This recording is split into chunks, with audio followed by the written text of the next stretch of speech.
Oke, Assalamualaikum warahmatullahi wabarakatuh.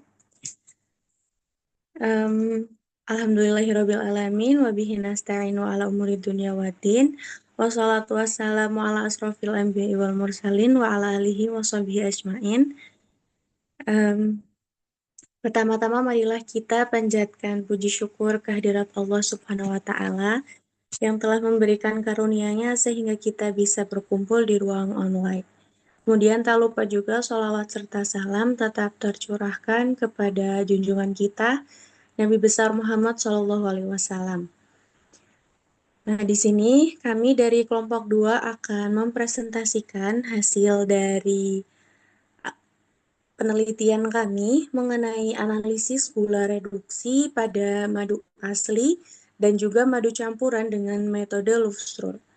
Terima kasih juga kepada Bapak Rahmatullah MSI sebagai dosen pengampu mata kuliah pilihan analisis kimia bahan makanan yang telah membimbing kami dari awal sehingga terbentuknya sebuah artikel.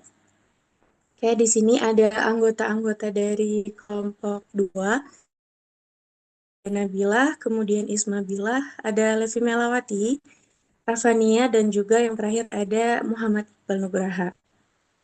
Boleh di next. Oke, untuk outline dari presentasi kita kali ini, yang pertama ada pendahuluan, kemudian metode, hasil dan pembahasan, dan yang terakhir ada kesimpulan dan saran. Langsung saja kita masuk ke pembahasannya. Yang pertama pendahuluan yang akan disampaikan oleh Saudari Ismabilah. Kepadanya dipersilahkan. Oke, baik. Terima kasih kepada moderator. Yang pertama itu terkait pendahuluan, yaitu ada madu. Madu ini merupakan produk pangan alami hasil lebah dari nektar bunga dengan komposisi kimia yang kompleks dan nilai gizi yang tinggi gitu.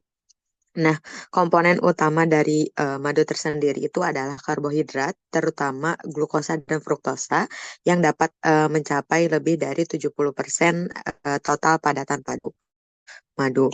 Ya, kandungan gula reduksi ini tuh berperan penting gitu ya terhadap rasa, sifat fisik, serta menjadi indikator mutu dan kemurnian madu. Di Indonesia, berbagai penelitian ini menunjukkan adanya variasi kadar gula reduksi dan kadar air antar merek dan jenis madu yang dipengaruhi oleh sumber nektar, proses pengolahan, serta potensi pencampuran. Nah, seiring meningkatnya konsumsi madu, sebagai pemanis alami dan suplemen kesehatan, praktik pemalsuan dengan penambahan sirup gula juga itu semakin marak gitu ya di dunia ini, sehingga menurunkan kualitas, nilai gizi dan juga kepercayaan konsumen. Nah, oleh karena itu diperlukan metode analisis andal untuk membedakan karakteristik kimia madu asli dan juga madu campuran. By the next. Nah, selanjutnya itu ada terkait metode loop scroll, yang mana metode ini digunakan sebagai salah satu metode titrimetri yang umum digunakan untuk penentuan gula reduksi berdasarkan reaksi redoks antara ion Cu2+ dan juga gula reduksi. Yang selanjutnya itu dianalisis secara iodometri. Nah, metode ini telah distandarkan dalam Standar Nasional Indonesia dengan nomor yang tertera dan dikenal relatif sederhana gitu ya. Nah, ekonomi serta sesuai untuk laboratorium pendidikan dibandingkan dengan metode instrumen seperti HPLC. Nah, namun sensitivitas dan presisi dalam membedakan madu asli dan madu campuran masih perlu dikaji. Nah, berdasarkan hal tersebut, penelitian ini bertujuan untuk menentukan kadar gula reduksi pada madu asli dan madu campuran menggunakan metode loop scroll, menganalisis perbedaan kadar gula reduksi di antara keduanya, serta mengevaluasi kelayakan metode loop scroll sebagai metode praktis dalam pengujian kemurnian madu. Oke, mungkin cukup sekian yang dapat saya paparkan. Dikembalikan lagi kepada moderator. Baik, terima kasih kepada Saudari Ismabilah yang telah memaparkan pendahuluan dari penelitian kami. Selanjutnya ada metode penelitian yang akan disampaikan oleh Firda Nabilah. Kepadanya dipersilahkan. Baik, terima kasih moderator. Di sini selanjutnya ada metode yang digunakan dalam penelitian ini, di mana penelitian ini menggunakan pendekatan analisis kuantitatif dengan rancangan deskriptif komparatif untuk menentukan dan juga membandingkan kadar gula reduksi pada madu asli dan madu campuran, di mana penetapan kadar gula reduksi dilakukan menggunakan metode Loews-Scroll sesuai prosedur baku analisis pangan, di mana penelitian tersebut dilakukan di Laboratorium Terpadu Pendidikan Kimia UIN Sunan Gunung Jati Bandung yang meliputi tahap persiapan, pengujian, dan juga pengolahan data, di mana sampel yang dianalisis terdiri atas madu sarang sebagai madu asli serta dua madu kemasan komersial, yaitu dengan merek madu rasa dan madu enak. Setiap sampel dianalisis dengan 3 kali pengulangan atau triplo untuk memperoleh nilai rata-rata dan simpangan baku. Boleh next.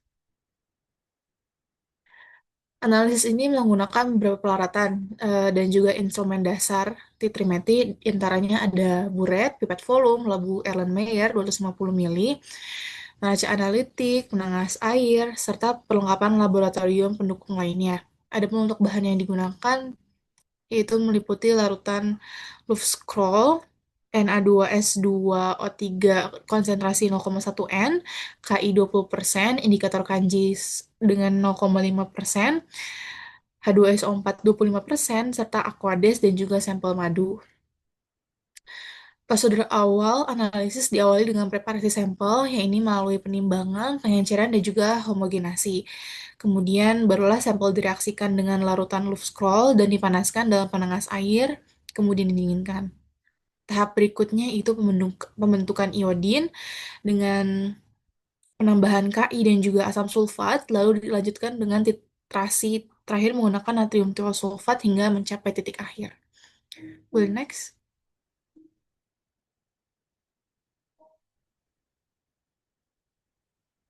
Volume titrasi sampel dan blanko digunakan untuk menghitung selisih volume yang kemudian dikonversi menjadi kadar gula reduksi berdasarkan tabel Loews-Scroll, di mana kadar gula reduksi dinyatakan sebagai gram glukosa per 100 gram sampel dengan menghitung bobot sampel dan faktor pengenceran, di mana setiap sampel dianalisis secara triplo untuk memperoleh nilai rata-rata dan simpangan baku. Data hasil perhitungan disajikan dalam bentuk tabel dan dianalisis secara deskriptif untuk mengamati perbedaan kadar gula reduksi antara madu asli dan juga madu campuran. Uji statistik sederhana dilakukan dengan menggunakan SPSS seperti uji T atau ANOVA satu arah dapat digunakan untuk menilai signifikansi perbedaan antar sampel. Sekian dikembalikan lagi kepada moderator. Baik, terima kasih kepada Saudari Firda Nabila yang telah memaparkan mengenai metode penelitian yang sudah kami lakukan. Selanjutnya, untuk hasil dan pembahasan akan disampaikan oleh Rafania Fazrianti. Kepadanya dipersilahkan. Terima kasih kepada moderator atas kesempatannya. Di sini saya akan memaparkan mengenai hasil dan pembahasan. Pada penelitian kali ini, kami telah menganalisis kadar gula reduksi pada 3 sampel madu, yaitu madu sarang sebagai madu aslinya dan 2 madu kemasan yang juga merupakan madu campuran, di mana eh, madu kemasannya itu ada yang bermerek madu rasa dan madu enak. Nah, secara umum, hasil menunjukkan bahwa madu sarang memiliki kadar gula reduksi yang lebih tinggi dibandingkan 2 madu kemasan lainnya. Seperti dilihat di dalam tabel, jenis madu sarang mendapatkan kadar gula reduksinya itu sebesar 72,5 gram per 100 gram. Kemudian madu rasa itu 68,4 gram per 100 gram dan madu kemasan madu enak 66,2 gram per 100 gram. Nah, setiap sampel ini kami analisis sebanyak 3 kali pengurangan. Terlihat dari tabel ini terlihat bahwa nilai madu sarang selalu berada di atas madu kemasan. Perbedaan ini terlihat cukup jelas terutama antara madu sarang dan madu kemasan. Kalau misalkan dilihat dari madu kemasan bermerek madu rasa dan madu enak itu perbandingannya tidak cukup jauh. Nah, dari hasil tersebut, kita bisa melihat bahwa madu sarang atau madu asli cenderung memiliki gula reduksi yang lebih tinggi. Hal ini sejalan dengan literatur yang menyebutkan bahwa madu murni umumnya kaya akan gula reduksi, terutama glukosa dan fruktosa.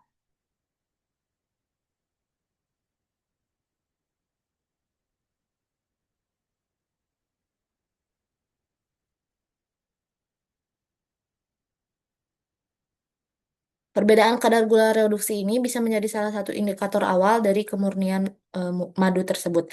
Bila madu yang ditambah pemanis lain atau diencerkan, komposisi gulanya bisa berubah sehingga kadar gula reduksi turun dibandingkan dengan madu murni. Jadi dari data kami ini, madu sarang lebih mendekati karakter madu murni, sedangkan madu kemasan berpotensi mengalami pencampuran atau pengenceran dengan bahan-bahan lain.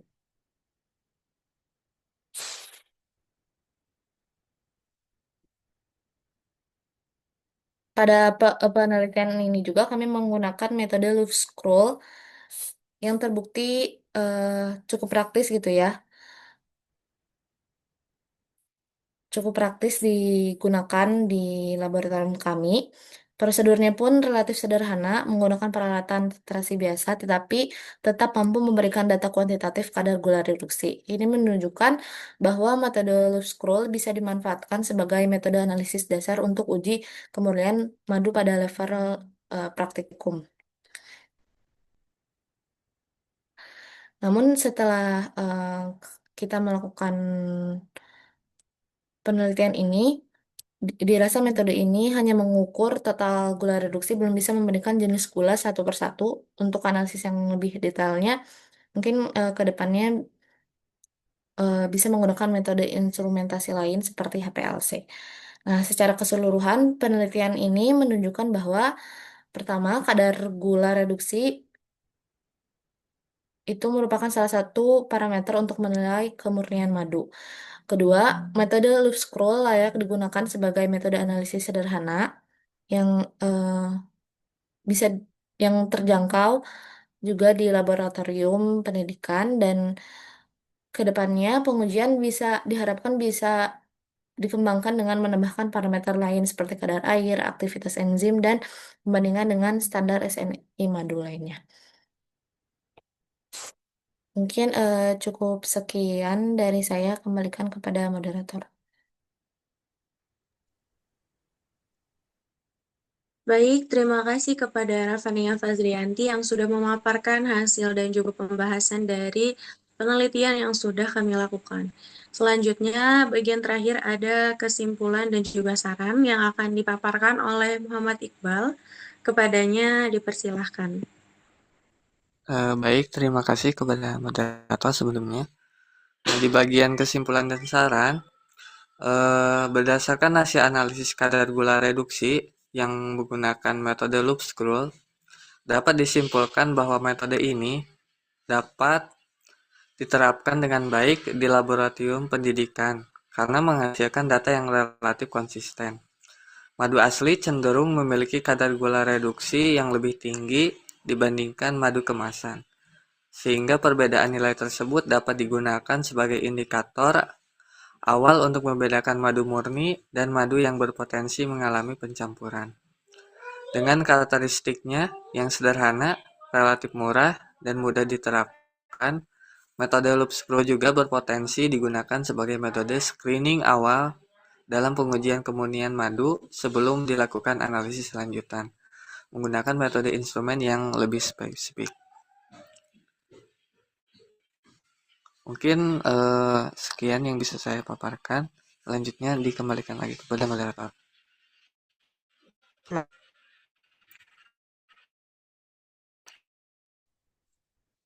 Baik, terima kasih kepada Saudara Iqbal atas pemaparan kesimpulannya. Nah, sebelum ditutup, di sini ada informasi mengenai Submit Jurnal. Nah, untuk artikel yang sudah kami buat, kami sudah submit di Jurnal Teknologi Pangan dan Ilmu Pertanian atau JIPANG. Baik, cukup sekian pemaparan dari kelompok kami. Kurang dan lebihnya mohon dimaafkan. Wabillahi taufiq wal hidayah. Wassalamualaikum warahmatullahi wabarakatuh.